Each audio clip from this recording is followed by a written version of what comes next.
सोना और चांदी के दाम में आज आई गिरावट ने बाजार को चौंका दिया है। 30 नवंबर को India Boolean and jewellers association के मुताबिक 10 ग्राम सोने की कीमत 1009 रुपये घटकर 1,19,619 रुपये पर आ गई है, जबकि चांदी में हल्की बढ़त देखी गई है।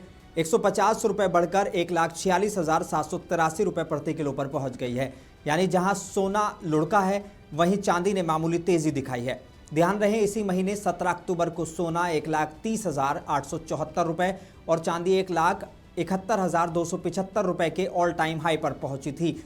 लेकिन सिर्फ 13 दिनों में सोना 11,255 रुपये और चांदी 24,492 रुपये सस्ती हो चुकी है। अब सवाल यह है कि गिरावट क्यों है, तो इसके पीछे 3 बड़े कारण हैं। पहला, दीपावली और शादी के सीजन के बाद सीजनल डिमांड अब खत्म हो गई है। दूसरा, ग्लोबल टेंशन में कमी आई है, इसलिए लोग अब सेफ हेवन गोल्ड की तरफ नहीं भाग रहे हैं। और तीसरा, प्रॉफिट बुकिंग और ओवरबॉट सिग्नल, यानी कि निवेशकों ने मुनाफा निकालना शुरू कर दिया है।